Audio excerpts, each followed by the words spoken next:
Good evening, students. Our next topic is real depth and apparent depth of a tank.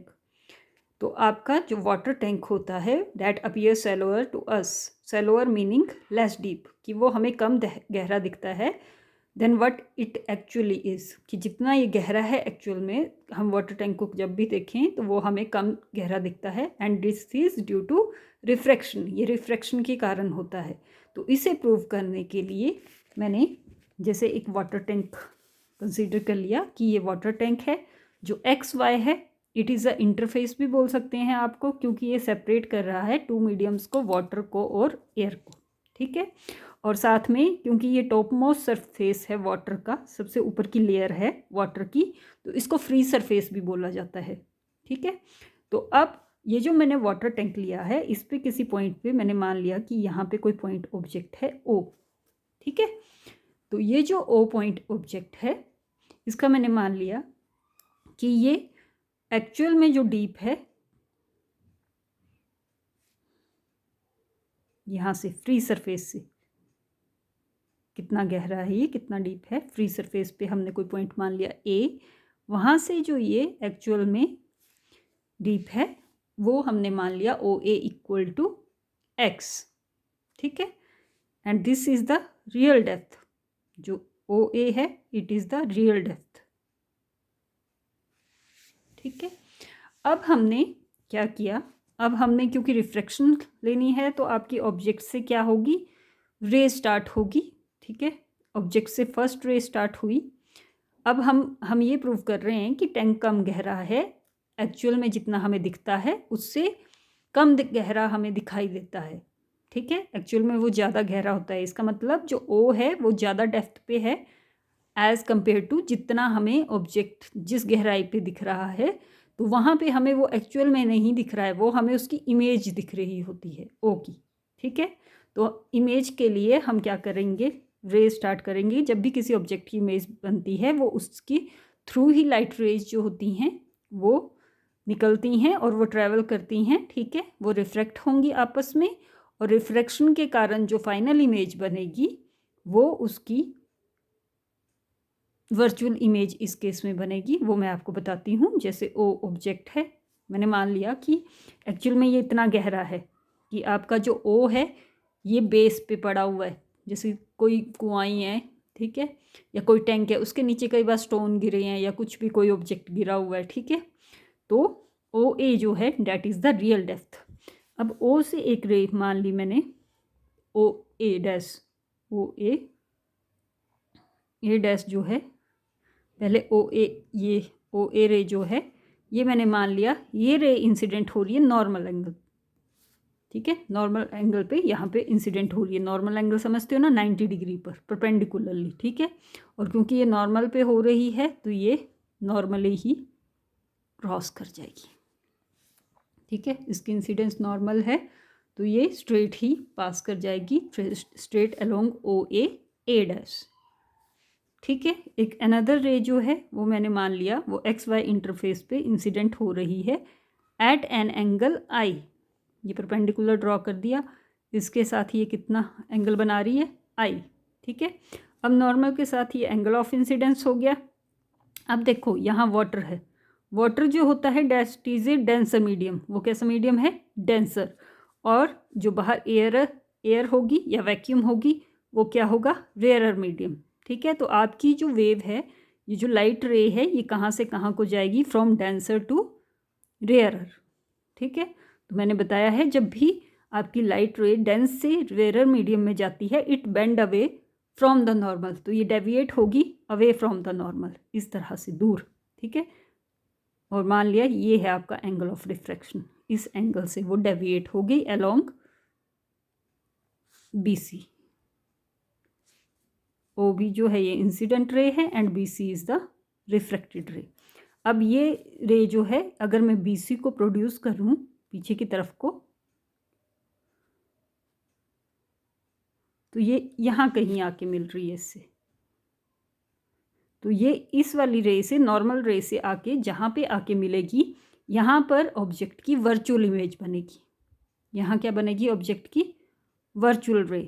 ठीक है, और ये angle भी क्या होगा, आर, क्योंकि जो आपकी दो पैरेलल लाइंस हों उनके साथ जो ये एंगल्स बनते हैं, ये वाले एंगल्स क्या होते हैं, इक्वल।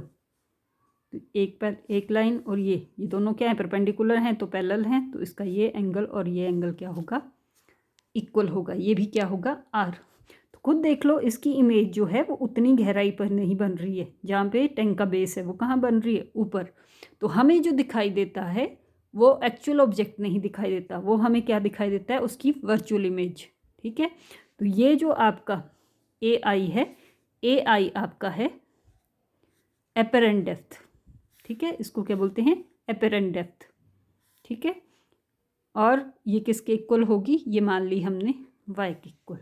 ए आई को मान लिया हमने ये किसके इक्वल है, वाई के। यानी फ्री सरफेस जो इमेज का डिस्टेंस है वो वाई है, और जो फ्री सरफेस से ऑब्जेक्ट का डिस्टेंस है वो एक्स है। ठीक है, और वाई जो है वो एक्स से क्या है, कम है। ठीक है, अब आपका जो एंगल ए ओ बी है, ए ओ बी जिस पे एंगल बनता है उसको बीच में रखते हैं, ये एंगल आई होगा। क्यों, अल्टरनेट एंगल। इसको एन मान लो, एन एन डैश। ठीक है, तो angle A O B equal to angle O B N dash.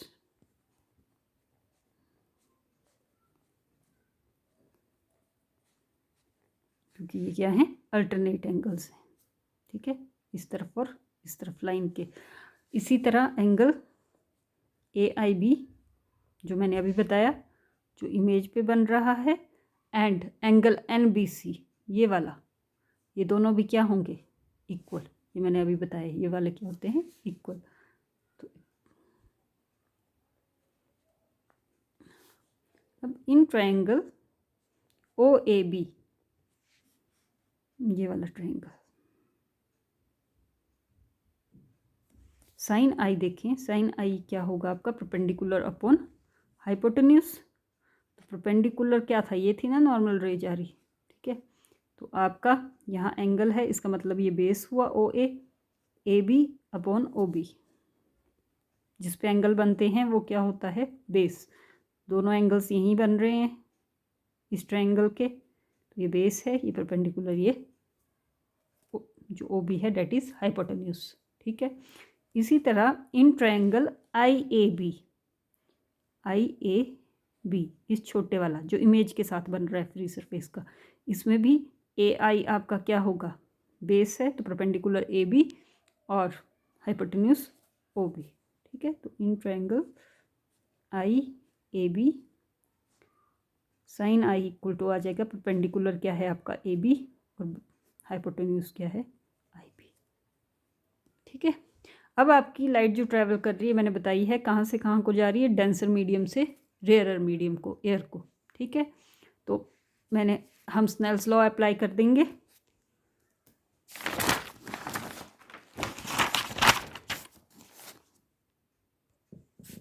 तो अगर मैं म्यू डब्ल्यू मान लूँ, mu W is the refractive index of water and mu A is the refractive index of air.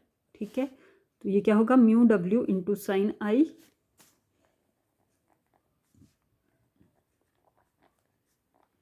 Equal to कहाँ को जा रही है, यहाँ को, तो म्यू ए इंटू, और यहाँ पे एंगल क्या है, साइन आर। तो mu W upon mu A जो है that is equal to sine R upon sine I. ठीक है, इसको हम कैसे लिख सकते हैं, A mu W. Sine R और साइन आई की वैल्यू अभी मैंने निकाली थी। साइन आर क्या था आपका, A B upon I B. ठीक है, और साइन आई जो था that is A B upon O B. तो ये नीचे को आ रहा है तो उल्टा लिख देंगे, O B upon A B.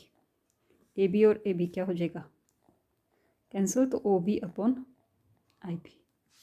ठीक है, अब अगर एंगल स्मॉल हैं अगर हम मान लें कि व्हेन एंगल्स आर स्मॉल, तो उस वक्त आपका बी जो है that is close to A, B is close to, कि आपका जो बी पॉइंट है वो ए के पॉइंट के क्या होगा, नज़दीक होगा। कब, अगर एंगल स्मॉल हैं तो ये दोनों क्या होंगे, नज़दीक होंगे एक दूसरे के।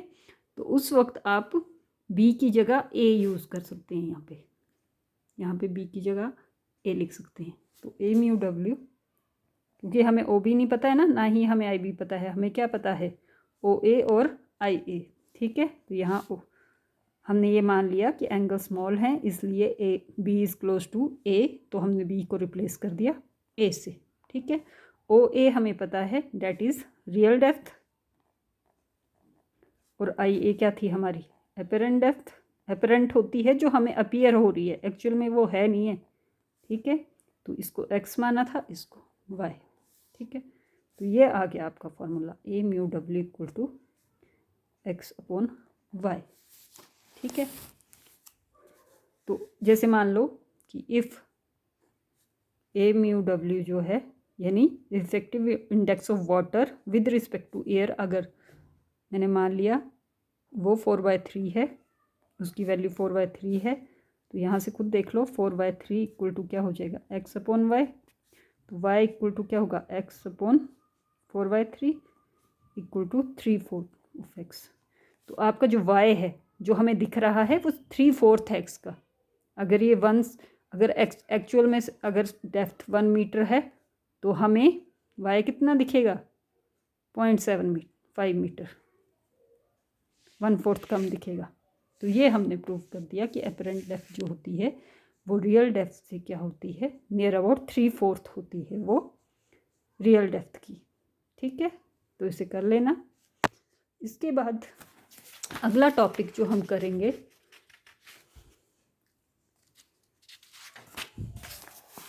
वो है refraction effects at sunrise and sunset. तो एक्चुअल में सनराइज़ और सनसेट जो होता है, हमें सन जो विजिबल होता है वो एक्चुअल सनराइज से पहले हमें दिख जाता है सुबह, और एक्चुअल सनसेट के बाद भी हमें दिख रहा होता है। और ये भी किसके कारण होता है ड्यू टू एटमॉस्फेयर के रिफ्रैक्शन, कि एटमॉस्फेयर जो है उसमें रिफ्रैक्शन के कारण ये चीज़ होती है।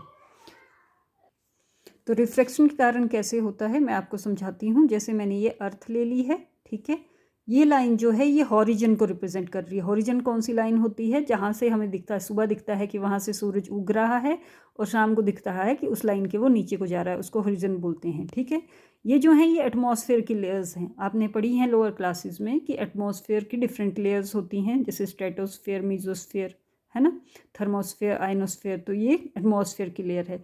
साथ में ये जो लेयर्स होती हैं इनमें एयर की डेंसिटी इक्वल नहीं रहती, किसी में कम होती है, किसी में ज़्यादा होती है, जिसके कारण जब आपकी लाइट रे एक लेयर से दूसरी लेयर पे एंटर कर रही होती है तो आपका मीडियम जो होता है वो चेंज हो जाता है, या रेयरर टू डेंसर या डेंसर टू रेयरर, जिसके कारण सनलाइट की क्या हो जाती है रिफ्रैक्शन। तो जैसे यहाँ सन मान लिया कि ये सुबह के टाइम में आपका सन जो है पहले हॉरिजन के नीचे है अभी, ठीक है, यहाँ से एक लाइट रे चली, सन की जो लाइट रे चली, ये जब यहाँ पर पहुँची इसकी रिफ्रैक्शन हो गई, ठीक है, और रिफ्रैक्शन के कारण इसका चेंज इन द पाथ ये इस तरह से हो जाती है।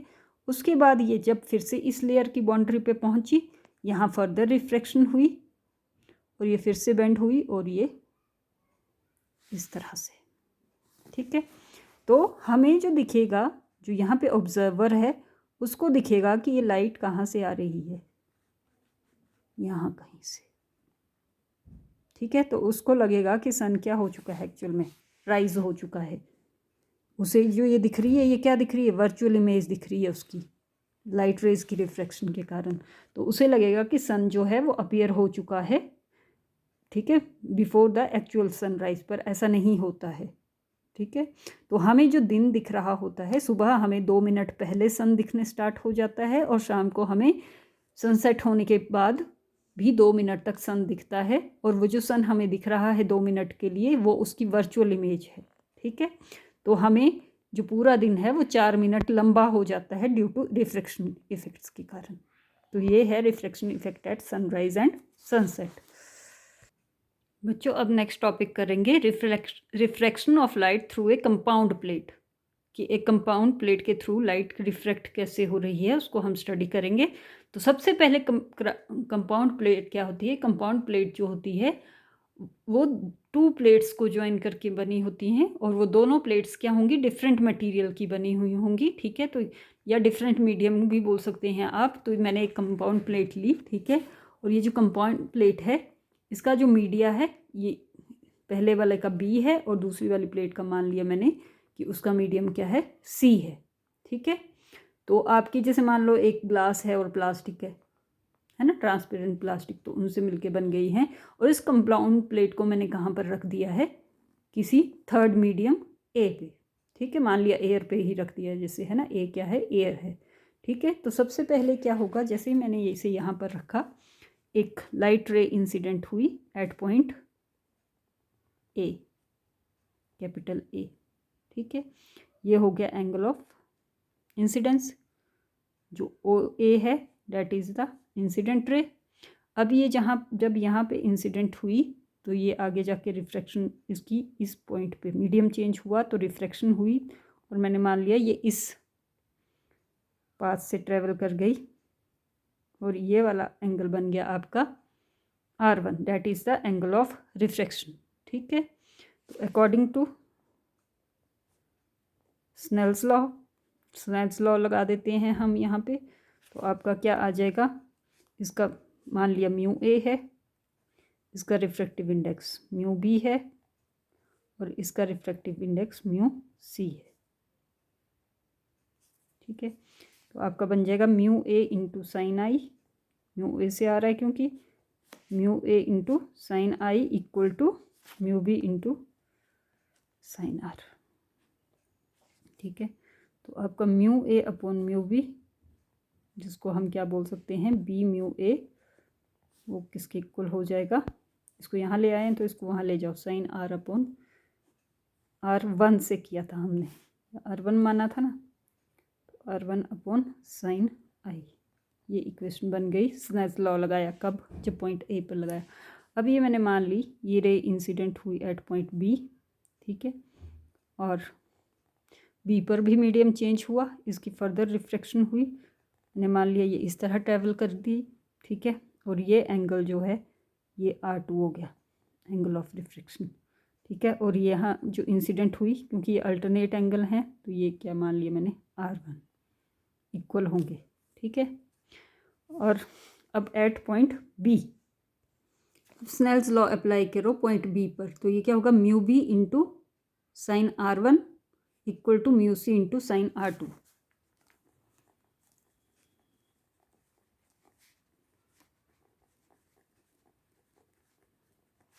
ठीक है। तो ये आ जाएगा mu B mu C upon mu B, इसको यहाँ ले गई और इसको यहाँ ले आई, तो sign R1 upon sine, rearrange कर रहे हैं और कुछ नहीं कर रहे हैं, इस म्यू को इधर ले जा रहे हैं और साइन को यहाँ ले आ रहे हैं, ठीक है। और ये किसके इक्वल होगा, बी म्यू सी, ठीक है। अब फर्दर जब आपकी लाइट रे जो है वो बी से जब यहाँ पे पहुँचेगी, फिर से इंटरफेस आ गया, दो मीडियम सेपरेट हो गए, यहाँ सी है यहाँ ए है, फर्दर फिर से रिफ्रैक्शन होगी और रिफ्रैक्शन के कारण मान लिया ये रे इस तरह से ट्रैवल कर गई, ठीक है।